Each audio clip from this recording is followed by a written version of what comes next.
Prince of Persia: The Forgotten Sands is a game that returns to the Sands of Time universe.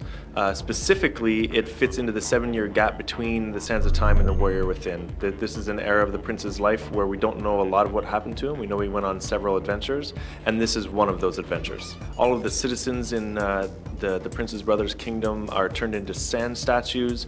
There's a massive sandstorm that's coming that's going to cover his kingdom in sand, and there's this mystical army that's running around basically wreaking havoc. And so the prince has to, well, find the courage and skill to try to undo this.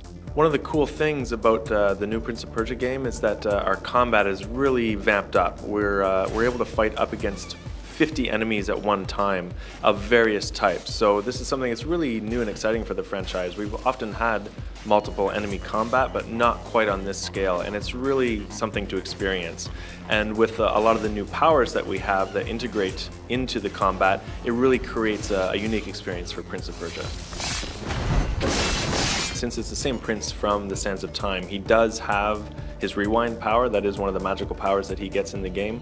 But since this is not the Sands of Time storyline, a lot of his powers are not focused on time. In fact, they're focused on the elements of nature: fire, water, earth, air, that kind of thing. And so throughout the game, the prince will have access to powers that allows him to control these elements, and so therefore have mastery over his environment, open up paths for acrobatics, as well as unleash these powers to dominate in combat. One of the early core powers that the prince gets is control over water. So the player with this power is able to, like at the pull of a trigger, make all the water in the environment essentially stop, like become solid. And once that water is solid, then we can interact with it in different ways. In combat, we're able to use the various elemental powers as well. For instance, the air power, we're able to, at its very basic, create like a burst of air that knocks enemies around us to the ground so that we can quickly dispatch them.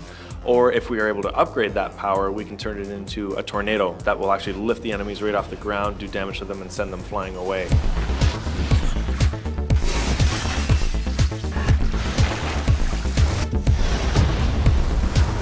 For me, as a level designer, I think one of our most interesting tools was the way that the new powers were designed and how they can influence the environment.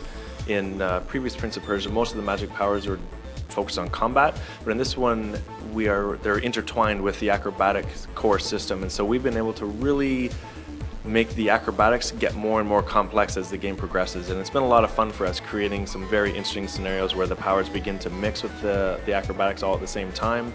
And I think it's something that will make the experience like really compelling all the way through. There's always going to be something a little bit new to experience as you go forward. The game, I think it's going to be filled with a number of, I think, memorable sort of wow moments that we'll have in the game.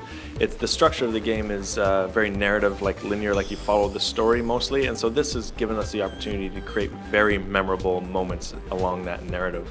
I mean, I won't get into any specifics, but you have the kind of thing where you are, like a sandstorm is coming, and so it's really ripping things apart, and so you're going through environments that are falling apart. You have other moments where you're actually like descending into the depths of the underground, and huge boss battles where like you're actually fighting these massive enemies that are tearing apart the world around them. So it's there's going to be definitely some memorable moments throughout the experience.